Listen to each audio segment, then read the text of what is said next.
আপনার মেয়ে তো কেমিক্যাল খেয়ে এখানে ভর্তি, তা আপনি কি নিজেই কমপ্লেন করেছেন? ইয়েস অফিসার, আমি নিজেই কমপ্লেন করেছিলাম। দেখুন অফিসার, আমার মেয়ে তো নিজে নিজে কেমিক্যাল খায়নি, ওকে লিকুইড কোনো কিছুর মধ্যে মিশিয়ে খাওয়ানো হয়েছে। যারা ওর বিরুদ্ধে এই ষড়যন্ত্রটা করেছে, আমি চাই আপনি ওদের খুঁজে বার করুন। আচ্ছা মিস্টার চৌধুরী, আপনার কি কাউকে সন্দেহ হয়?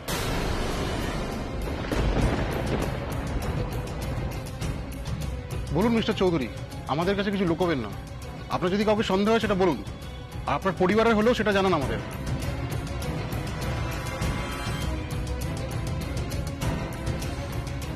রাধারানী দত্ত।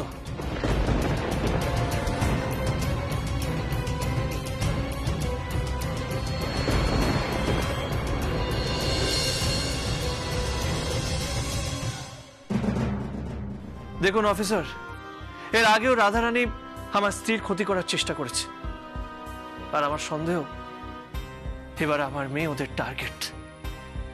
কারণ আমার মেয়ে খুব ভালো গান গায়, নিজের মেয়েকে জেতানোর জন্য রাধা এটা করেছে, এটাই আমার ধারণা।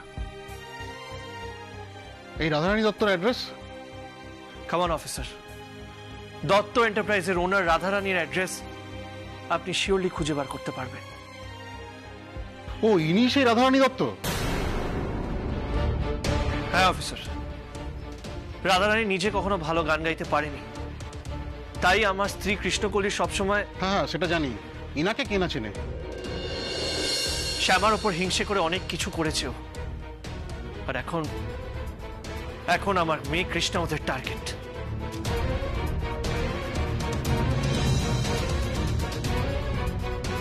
অফিসার, আপনাকে কয়েকটা কথা আরো জানানোর আছে। এই কয়েকদিন আগে এই যে সঙ্গীতের মহাযুদ্ধ বললাম, এটার একটা গ্রুমিং সেশন হয়েছিল। সেখানে রাধার মেয়ে রাই দত্ত আর আমার মেয়ে কৃষ্ণা দুজনেই ছিল। সবসময় রাই দত্ত আর রাধারানী মিলে আমার মেয়ে কৃষ্ণার ক্ষতি করার চেষ্টা করেছে। এমনকি আমার মেয়ের জুতোর হিলও কেটে দিয়েছিল, তাতে আমার মেয়ে চোট পায়। সে তো ভাগ্য ভালো, ওর পা ভাঙেনি, কিন্তু তারপর আর গ্রুমিং সেশন অ্যাটেন্ড করতে পারেনি কৃষ্ণা। আর তারপর এরকম একটা ঘটনা। আচ্ছা, ঘটনাটা ঘটেছে কোথায়? আমাদের গ্রামে। অফিসার, আমি আপনার গ্রামের অ্যাড্রেস দিয়ে দিচ্ছি, আপনি প্লিজ গিয়ে ইনভেস্টিগেট করুন। হ্যাঁ সে তো করতেই হবে। তো আপনার মেয়ের ক্ষতি করতে রাধারানী দত্ত অত দূর অব্দি চলে যাবে? উনি তো এখানেই সেটা ঘটাতে পারতেন, এত ইনফ্লুয়েন্সিয়াল যখন। রাধার হাত ওই গ্রাম অব্দি পৌঁছানোটা অস্বাভাবিক নয় অফিসার। আচ্ছা, আপনি কি করে জানলেন? আমি রাধারানীর বাবা।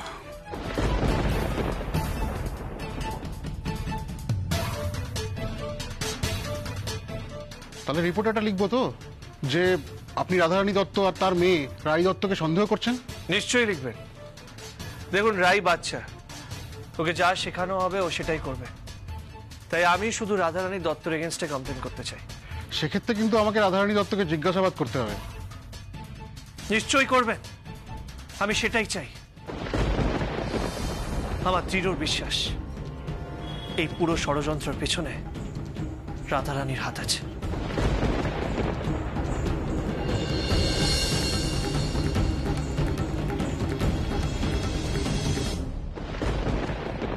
ওকে, তাহলে আমার গ্রামের অ্যাড্রেসটা দিন।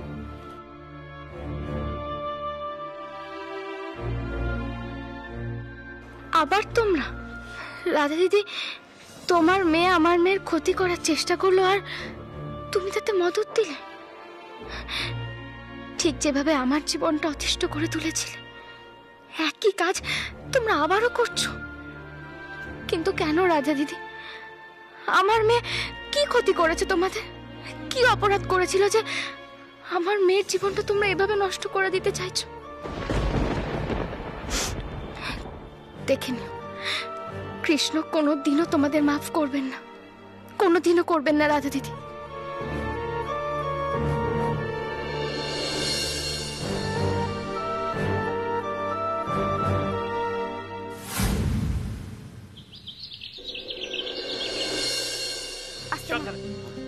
সাবধানে, আস্তে আস্তে, তাড়াহুড়ো করিস না প্লিজ। আস্তে মা।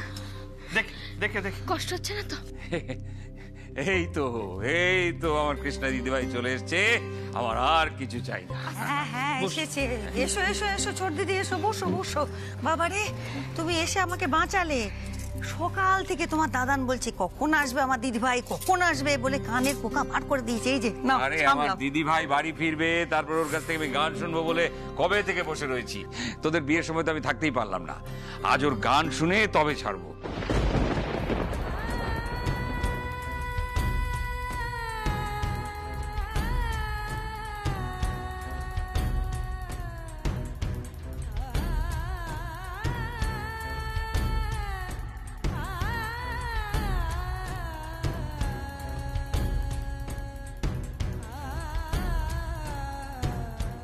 বাবা, কৃষ্ণ এখন গান গাইতে পারবে না।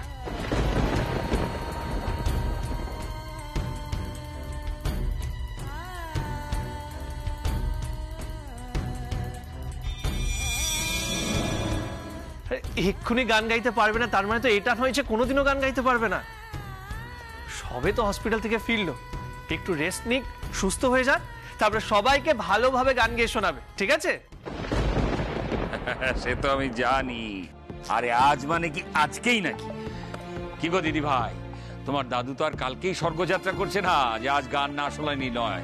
বাবা, এসব কি কথাবার্তা বলছেন বলুন তো আপনি? ওই দেখ তোর মা ওকে কেমন বকছে। এসো মা এসো। সত্যি ছোট বৌমা, আজ 18 বছর পরে তুমি আমাকে বাবা বলে ডাকলে, বকলে। এই ডাক আমার কাছে কোনো গানের চেয়ে কম নয়, জানো তো দিদি ভাই। কৃষ্ণ না, কথা বলিস না, নিজের গলাকে রেস্ট দে। আচ্ছা দিদি ভাই, তুমি গান গাইতে পারছো না বলে কষ্ট হচ্ছে বুঝি?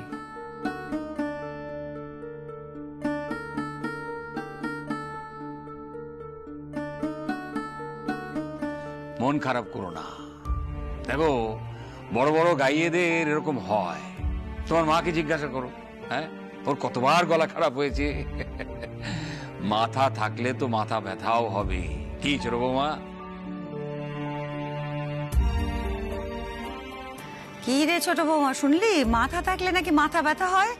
মাথা খারাপও যে হয় সেটা তোর বাবাকে দেখে বুঝতে পারছি। হ্যাঁ গো, তোর মাথাটা কি গেছে? একটা বাচ্চা মেয়ে দেখছো হাসপাতাল থেকে ফিরেছে, তার একটু বিশ্রামের দরকার।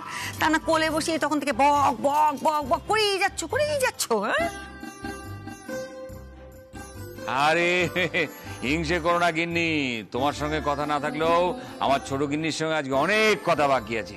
কি ছোট গিন্নি, তাই তো?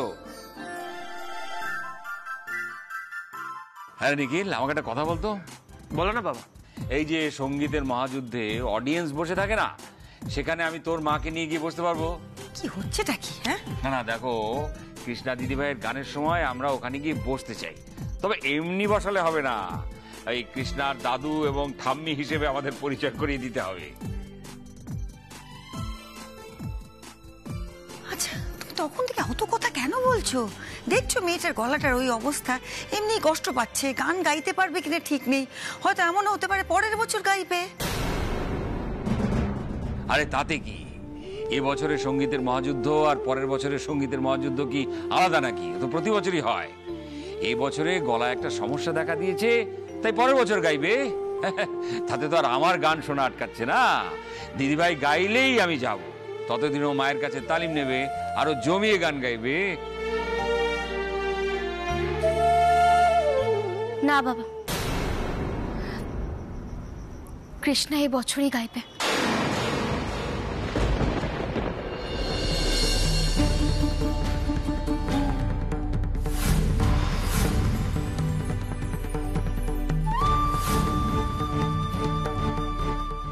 শ্যামা, হ্যাঁ মা, দেখো ফার্স্ট রাউন্ড শুরু হতে তো এখনো বেশ কিছুদিন বাকি আছে। তার আগে আমি নিজে দায়িত্ব নিয়ে আমার কৃষ্ণার গলা ঠিক করবই।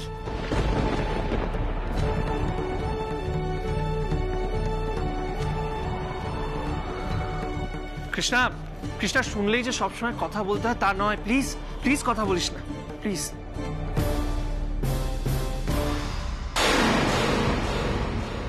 দেখছো তো নিজের পিস্তত বোনের কি অবস্থা করেছো তুমি?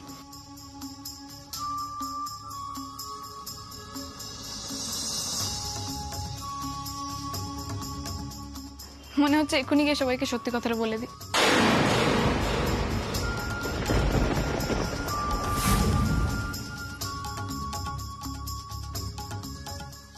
কৃষ্ণার লাইফটা পুরো হেল করে দিলে তুমি। আচ্ছা আচ্ছা আচ্ছা, অনেক কথা হয়েছে, আরো থাকলে আরো কথা বলবি। এই শ্যামা, নিয়ে যা মেয়েটাকে, নিয়ে যা, বিশ্রাম করবে। একই কড়া কড়া ওষুধগুলো খেয়ে কিরকম দুর্বল হয়ে গেছে, দেখ। জানি যা, নিয়ে যা। মা বলছে ওরা তো সারা রাত জেগে আছে, একটু বসুক না, আমি কৃষ্ণাকে নিয়ে যাচ্ছি। বৃন্দাবন না, একটু ধরো না। শ্যামা বলছে ওকে এক গ্লাস গরম দুধ দি। না না বর দিদি, দুধ দিও না, যদি অম্বল হয়ে যায়। শোনো না, তুমি একটু আদা আর লবঙ্গ দিয়ে চা করে দেবে। আচ্ছা। কৃষ্ণা, একদম কিন্তু বেশি গরম খাবি না, একটু ঠান্ডা করে তারপর খাবি, কেমন? আয় আমার সাথে। চল চলো দিদি। দেখো ছোট বৌমা, সঙ্গীতের মহাযুদ্ধের সামনে এসে মেয়েটা পার্টিসিপেট করতে পারলো না, তার জন্য ওর মনে যে কষ্ট হচ্ছে আমি বুঝতে পারছি।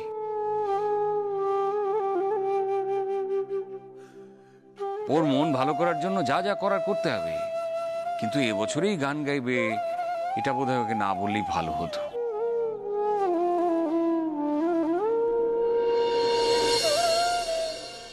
বাবা, বাবা আমার মনে হয় কৃষ্ণার মন রাখার জন্য শ্যামা এসব বলেছে।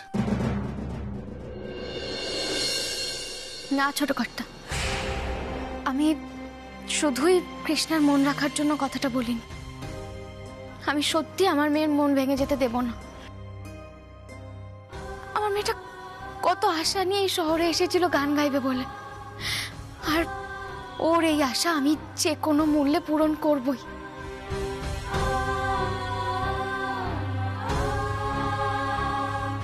শ্যামা, তুমি কি সত্যিই চাও কৃষ্ণা এবারের কম্পিটিশনে গান গাক?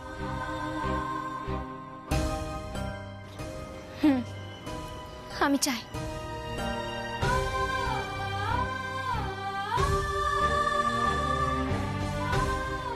শ্যামা শোনো, জোর করে কিছু করতে চেও না, তাতে হিতে বিপরীত হবে, ওর গলা আরো খারাপ হয়ে যেতে পারে। শ্যামা, ডাক্তার কিন্তু কৃষ্ণাকে গান গাইতে বারণ করেছে।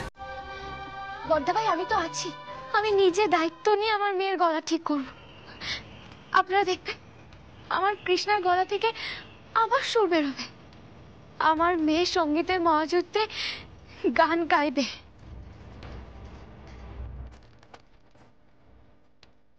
শ্যামা শোন, কথা শোন আমার। সব সময় এরকম জেদ করিস না, সব ব্যাপারে জেদ করা ভালো নয়। আচ্ছা দেখ, তুই হয়তো জেদ করে ওকে গান গাওয়ালি, গান গাওয়ানোর চেষ্টা করলি, তাতে যদি হিতে বিপরীত হয়, যদি এমন হয় ওর গলাটা চিরদিনের মতো নষ্ট হয়ে যায়, তুই পারবি তখন নিজেকে ক্ষমা করতে?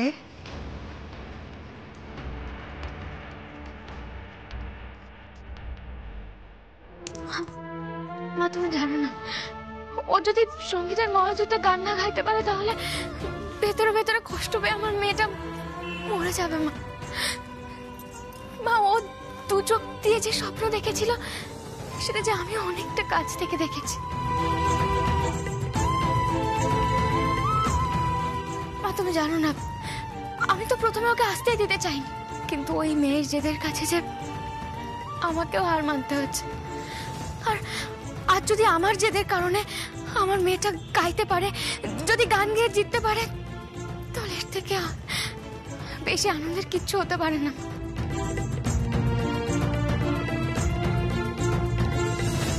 ছোট বৌমা, তুই যা বলছো ভেবে বলছো তো? হ্যাঁ বাবা, আপনারা শুধু আমাকে একটা সুযোগ দিন, দেখবেন আমি আমার মেয়েকে সঙ্গীতের মহাযুদ্ধ থেকে ঠিক জিতিয়ে আনবই বাবা।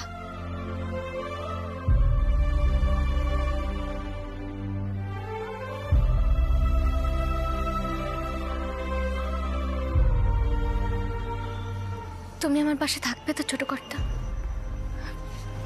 বলো না, আমরা পারবো না আমাদের মেয়েকে জিতিয়ে নিয়ে ফিরতে?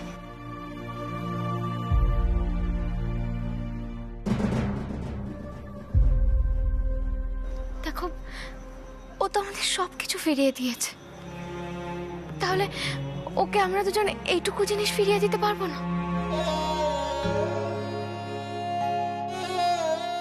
কেন পারবো না শ্যামা? আমাদের পারতেই হবে।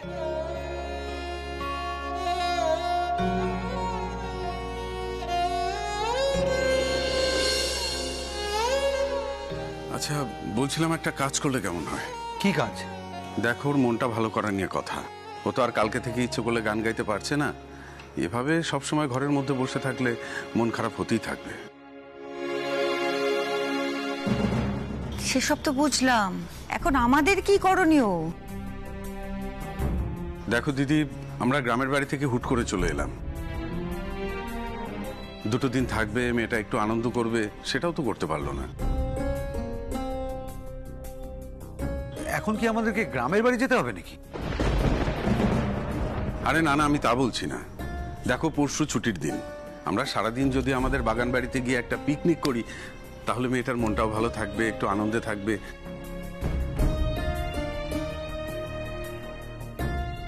জামাই দাদা, আপনি কি বলেন?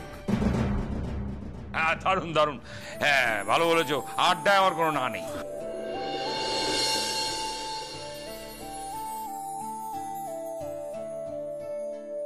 আসতে পারি?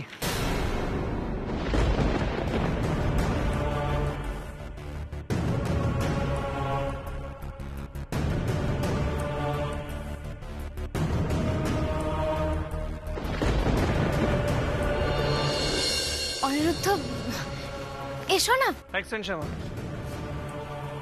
অনিরুদ্ধ, আমি কি জানতে পারি তুমি এখানে কি করছো?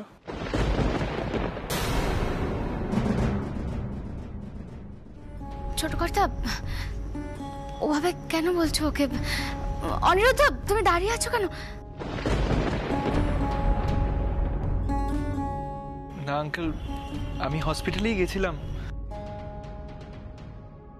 ওখানে শুনলাম কৃষ্ণা ডিসচার্জ হয়ে গেছে, তাই এখানে চলে এলাম। Hope you guys don't mind. আমি থাকতে কৃষ্ণাকে নিয়ে এত ইন্টারেস্ট কিসে? ফুল নিয়ে একেবারে উপস্থিত। না না, মনে কেন করব? শ্যামা, তুমি বোধহয় জানো না ওকে, কিন্তু বাকিরা সবাই ভালোভাবেই জানে।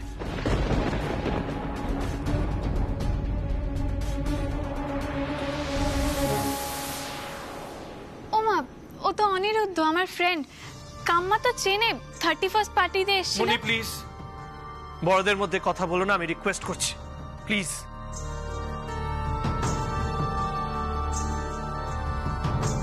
পাপা আবার আমাকে বকলো, তো আবার অনিরুদ্ধর সামনে। শ্যামা, এই হলো অনিরুদ্ধ, রাধারানীর বড় ভাসুরের ছেলে।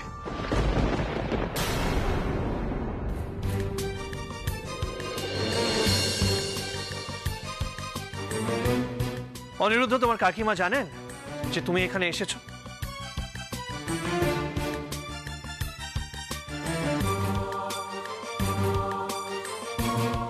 না আঙ্কেল, আলাদা করে বলা হয়নি। আমি জাস্ট একবার কৃষ্ণাকে দেখেই চলে যেতাম।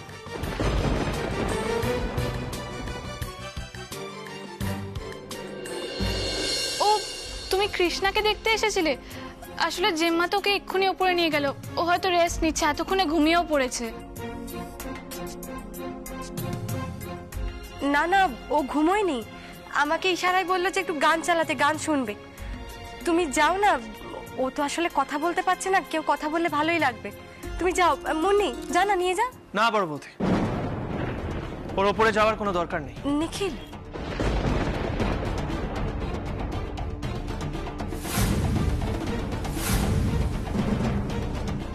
বড় বৌদি, তোমাকে তো আগেও বলেছিলাম যে আমি চাই না অনিরুদ্ধ আমার মেয়েদের সাথে দেখা করুক, কোনো যোগাযোগ রাখুক।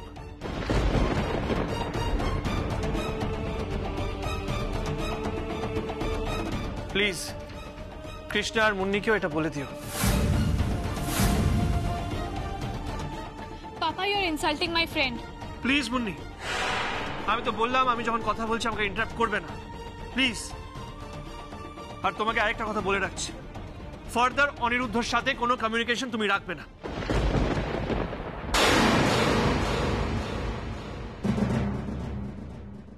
অনিরুদ্ধ, তোমাকে সোজাসুজি আমি কয়েকটা কথা বলতে চাই। বলুন আঙ্কেল। নিখিল, ছেড়ে দে, পুরনো কথা আর তুলিস না। মা প্লিজ, ওকে সোজাসুজি কয়েকটা কথা বলা দরকার, না হলেও ব্যাপারটা বুঝতে পারবে না। আপনি প্লিজ ওনাকে থামাবেন না, আপনার যা বলার আছে প্লিজ বলুন। দেখো অনিরুদ্ধ, আমার তোমাকে বাজে মানুষ মনে হয় না, কিন্তু কিন্তু তোমার কাকিমার সাথে আমাদের সবার প্রবলেম আছে।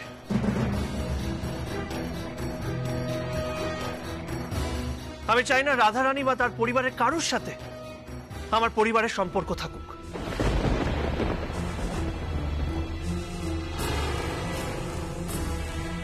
তুমি হয়তো জানো না, কিন্তু তোমার এই কাকিমা তার মা দিনের পর দিন আমাদের পরিবারের ক্ষতি করার চেষ্টা করেছে।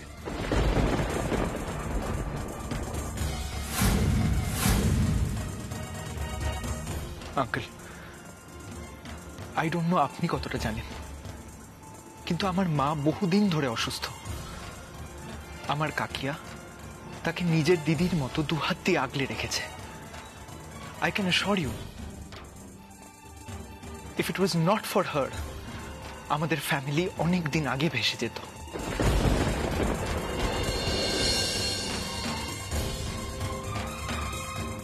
আমি ছোটবেলা থেকে দেখছি আমার কাকিয়া সবাইকে নিয়ে ভালোবেসে বাঁচতে চায়। আর আপনার কি মনে হয় আজকে suddenly out of the blue আপনি ওনার সম্পর্কে এই কথাগুলো বলবেন আর আমি বিশ্বাস করে নেব?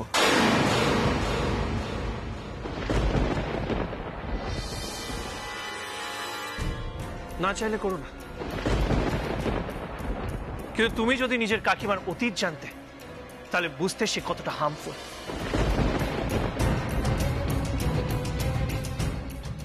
আর সে যে এখনো বদলায়নি তার প্রমাণও আমরা পেয়েছি।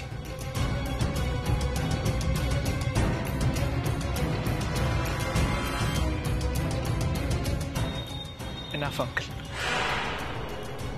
কাকিয়া আমার কাছে আমার মায়ের থেকে কিছু কম নয়।